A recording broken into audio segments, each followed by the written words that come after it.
Hi, and welcome to Find What Moves You. My name is Tracy, and it is my hope to inspire people to stay active and healthy for their entire lives.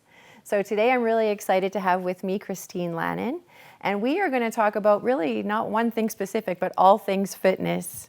So welcome to the show. I'm so happy to have you here. Thank you, Tracy. My first question for you is probably the question I ask everyone first, and I just want to know where your fitness journey started. Well, it started at a very young age. My mother, it started actually in ballet, which was not a very huge success. I was one of those kids that went off on her own on the stage, and that didn't seem to be much of a success. So you were a free thinker. I was a free thinker from the very beginning.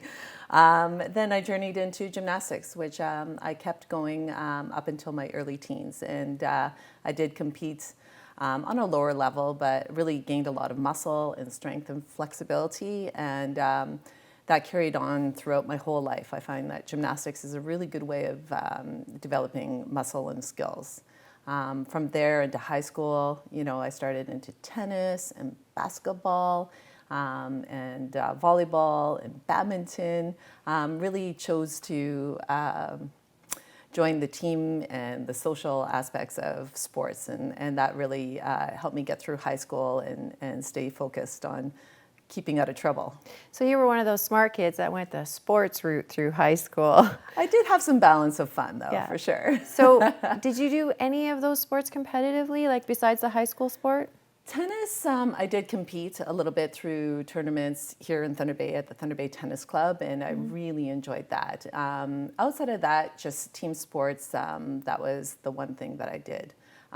After high school, I did journey into more weightlifting and focusing on toning and carrying through with that. And then, we can carry on into my running experience as well. So you really have been active for your entire life. Like it didn't fall off for you. I know you have children, so if you want to talk a little bit about your experience through having children and staying active through that time as well. You could say I was consistent. Well, I wasn't. I think we all fall off here and there.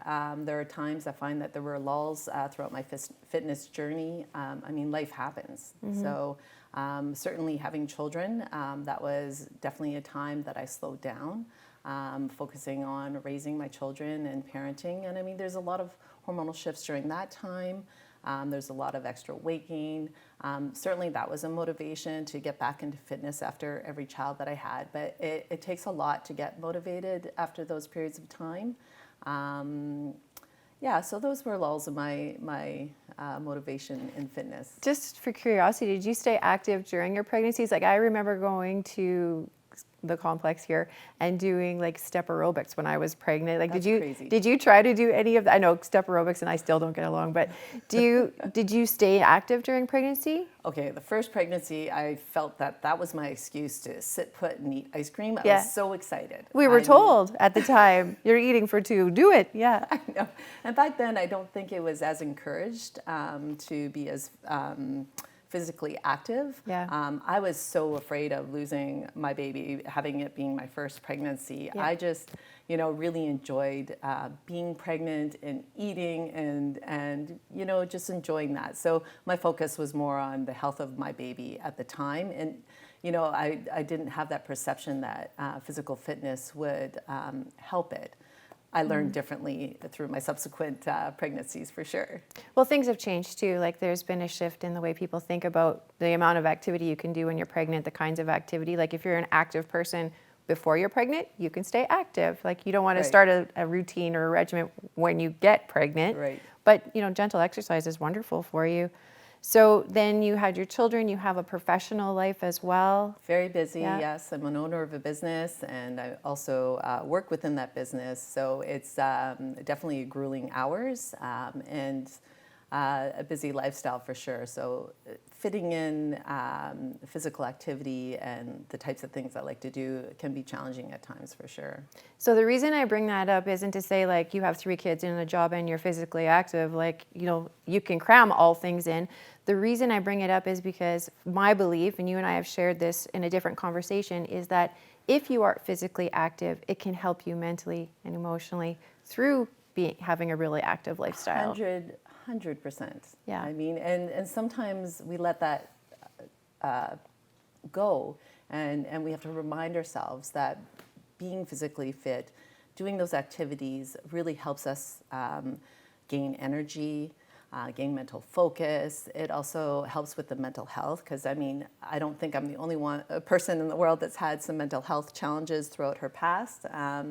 And certainly my physical fitness has helped me get through some of the toughest times in my life, for sure. So that what you just said is really important to understand. Like, we know, like, especially in the last few years, everybody talks about it. Mental health has been put to the forefront. We can talk about it now, hopefully more and more.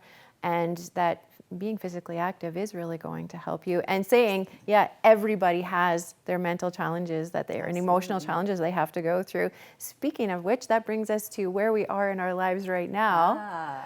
The hormonal changes. Around 50 age. Yeah, the M word. Yeah, you're not admitting anything, I know. But it's a challenge, and I know I love talking about this. I don't know if anyone loves hearing about it, but I really like talking about what happens during those hormonal times, because it's different for everybody. So to your experience. It's a difficult conversation to have, and I'm not ashamed to, talk about it. Certainly this past winter, which was one of the darkest winters we've had in many, many years. Did we feel it? I was definitely feeling the hormonal shift of my age. I had a decrease in energy, difficulty focusing, difficulty sleeping, and I certainly had some changes in my body. During that time, not only was I going through that, but I was extremely busy with work. And my exercise routine fell to the wayside. And, I went through a lull of about 8 months of not exercising. And that's, for somebody that's always been physically active, that's a lot of time. So on top of all of that and not being physically fit, I kind of went into a mild depression or a darker place than I've ever been in. And that was more recently, that's why, I just pushed myself to get through this. The sunlight definitely helped. For sure. To get back into my regime and motivated and planning to go for it. So there's a vicious cycle that we go through there. When you're low, it's hard to get out and get active, and it's hard to get back up again if you're not out and active. That's right. So, and then, that whole saying of just do it, it's one of those things that I repeat in my head when I'm going through, okay, how am I going to get myself to do this? I'm like, just do it. Just do one day. And if it feels better, you go into the next. And that's why I tell friends of mine that are going through similar situations. And I'm like, you know what, let's go for just a small jog, and then we'll walk and talk.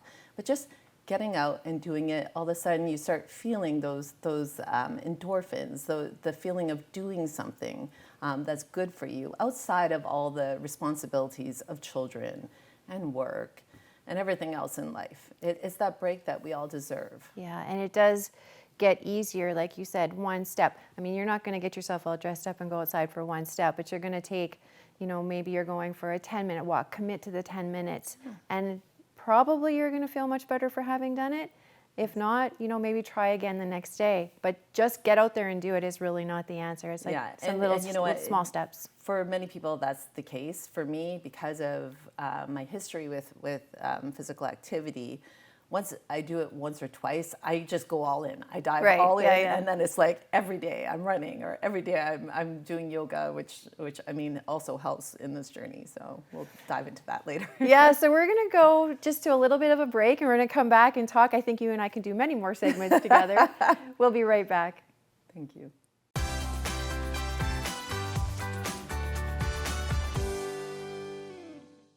Hi and welcome back. We are here talking with Christine Lannon. So far we've learned about your fitness journey, but I would like to talk to you about your diet as well, because I know you're a vegan and I am not. So I'm more like what you call a flexitarian. So I think there's a lot of misconceptions about people who are vegan, and I just want you to just discuss maybe why you became a vegan, and then talk about your health. Like the eating, the way that you eat. My journey started because I was curious. I'd always thought about it. I am a lover of animals, always have been. I mean, I'm that person that sees a dog and runs up and you hear squeals. Every dog. Every dog. And walkers beware. I had somebody helping me with my childcare. and she was vegan and told me a bit about the lifestyle. And I asked a bit more questions. I thought, well, I'm going to commit to this just for a week. After 1 week of going plant-based and looking up all the amazing recipes, I mean, there are some very creative things that you can do. So I started on that journey and really felt the benefits on so many levels. It definitely gave me more energy. My skin, my nails, my hair started getting better. And it also aligned with my beliefs. You know, I felt like I was truly doing what I believed in. Yeah. So I am also a huge supporter of environmental issues. Environmentally, it's a lot more beneficial to eat plant-based.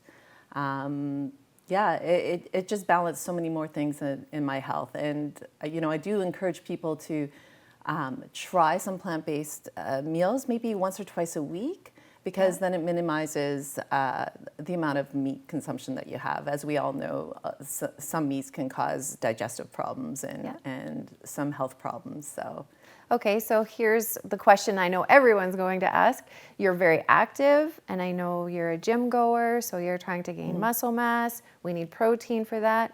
Where does your protein come from with all these plants that you're eating? Well, I love my legumes. I certainly have researched all the foods that provide high protein for plant-based. So legumes, tofu, quinoa, tons of vegetables. Our vegetables have more protein than we realize, so I eat a lot of vegetables. So if you go whole grain and you find alternatives, I don't do the dirty vegan where you're eating the processed, because it can be unhealthy if you go there. But you and I met on a fitness journey as well, and I definitely did some measurements. And after this winter, when I had that lull in physical activity, I was scared to get results of, you know, my body weight and my lean muscle mass. And I was very surprised that after such little activity that I had no weight to lose, and my lean muscle mass was at par or even Still better intact, than most, very still much intact. so, I mean, that says something. I've never had problem building muscle on a plant-based diet, and I would encourage people to eat more plant-based if they could and try it out.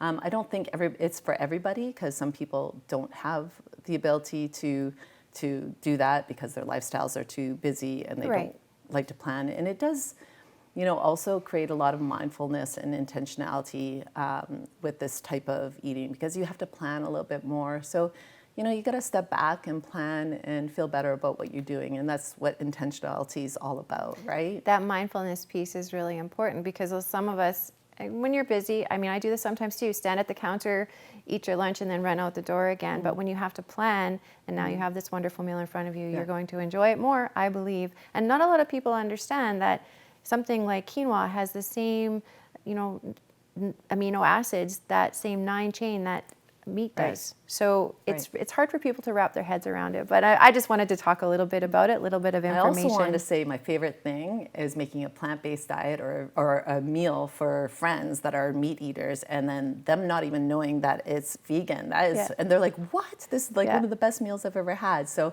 that is also very fun. The challenge of serving meat eaters a plant-based meal. And have them not realize. And have them not realize. I love that too. So we'll move away from that now. I was actually having a conversation with you yesterday about mountain biking.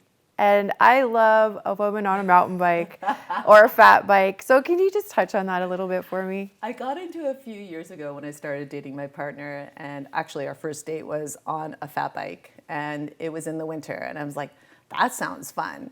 And then we went out there, and it was in the middle of winter, and usually, you know, it's difficult to get outside. I find it's cold. I just want to stay in. And we went out there. I'm like, this is fun. And, you know, yeah, I was falling. But you're falling into snow, and it was soft. And then it led into summer. And I carried the fat bike into the trails after that. So I go to Centennial and Shunya mines. And, you know, sometimes it's difficult terrain, because my partner is definitely a lot more risky and has been doing it for a long time. Yeah.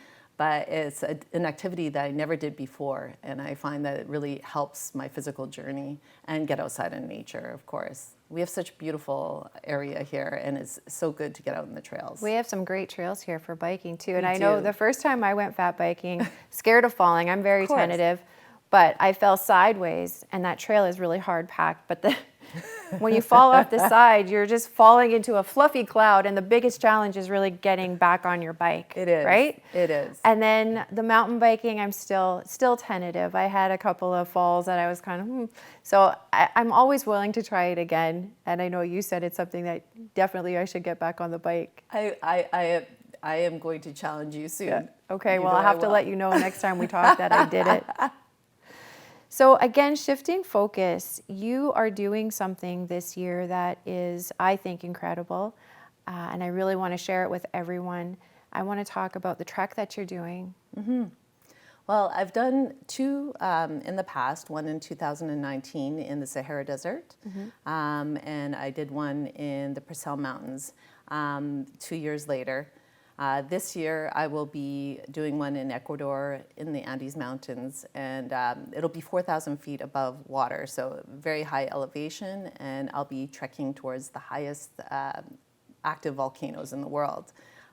It will be an effort to raise funds for women's shelters, actually here locally, and violence prevention programs in Canada.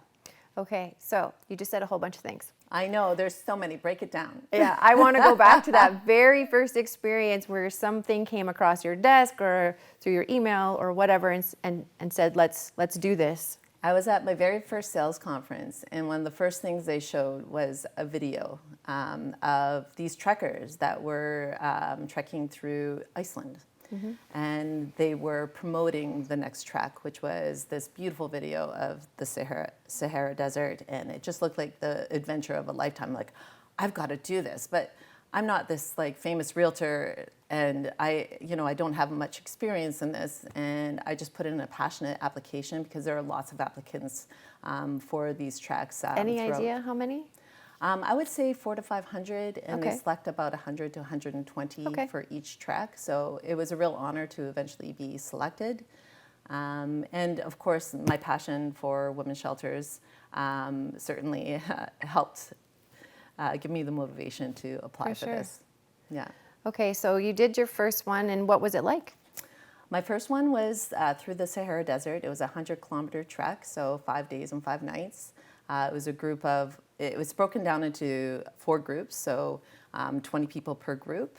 And we do have guides. And we trekked through dunes, we trekked through difficult terrain.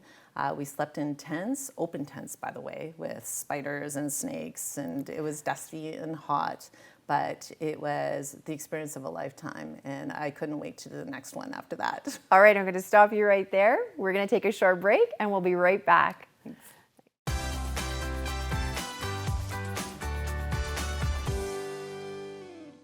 Hi, and welcome back. So the last thing you said was spiders and snakes, I think. Yes. So how do you deal with that? Are you just naturally not a squeamish person? No, I'm very fearful. Okay. I love Again, that, even better. I do love all animals and insects, but there's definitely that fear, like I think most people, of snakes and spiders and the unknown. But like I was saying to you before, when you're fearful, or if it's a challenge, that's when I choose, or I've made a commitment to myself to lean into it and just do it, because those are usually the experiences of a lifetime, and it certainly was. So the selection process, did you have to do an interview, a physical assessment, anything like that? Yeah, so there's a questionnaire, a pretty extensive questionnaire about your activity, your health, and your motivation to join this group and why you're doing it. So I'm very active in the community in raising essential funds for women's shelters. The 2 women's shelters I support here are Faye Peterson and Beanigan. Okay, really important to note that. Very important, yeah. And mind you, I do want to cover the fact that I cover all the costs, including my travel for these treks. So all money that is raised or donated goes directly to our women's shelters and healthy teen relationships and violence prevention. So even if someone is offering to pay for it, that just goes right into the fundraising as well. Absolutely. That's wonderful. 100% of it. So that was number 1. Yeah. Number 2 was Purcell Mountains, which I didn't even know where that was. And I had to look it Neither up? did I. Okay. Yeah, so that's in the middle of BC. It's in near Golden, and that was actually during the height of COVID. So there wasn't as many applicants. Everybody was still fearful, but it was still during a time when the shelters were in dire need of essential funding. Right. I didn't even put that together until now. Please go Yeah. ahead. So even though I was again fearful of everything that was going on in the world, I felt that it was important to join this group and support our shelters. So yeah, you get flown. I flew myself over to BC, and upon arrival, after a couple of days, they fly you up in the mountains in a helicopter. And Had you been on a helicopter or in a I've helicopter? never been, and I'm scared of heights. Yeah. So they plop you in the middle of the mountain, your group, and they go, okay. The trail guide takes their paper, and they're like, okay, here we go. So again, it's 5 days, 5 nights, without like toilets, without your cell phone, without any of those amenities that you're used to. And physically, this was the most challenging trek, more challenging than the Sahara Desert. Both times I lost a lot of toenails, and it's very tiring. It's about 7-8 hours a day with very few breaks. So when you say it's physically challenging, is it because you're going for such a long time? Yeah, please just expand A little on bit that. about the long time. It's about elevation. It's about the terrain you're climbing. I actually found the declines of the mountains a lot more challenging because your toes are like slamming against your boots. And that's where the toenails go away. That's where my Yeah. toenails go Yeah. away. I was praying and hoping, with new boots it would not happen, but it No. did. So you just carry forward, no matter how much pain you have. Every step you take, you know that the effort is going to go towards a good cause. So You and I could do a whole other thing on facing your fears, I think. Yeah. So you also mentioned there's wildlife involved. Oh, there's wildlife. Right? So Yes. what kind of training do you get to deal with that? I honestly can't remember the training. I do remember the guides with, telling us. I just kind of blocked it out of my mind, actually. I still kind of did. We definitely saw a lot of grizzly feces. One of the groups, not Grizzlies. ours. Yeah, Grizzlies. not just our kind of bears. Not just, Yeah. there were a couple types of bears there. But certainly one group did encounter a mama bear and her cubs, and that was very scary.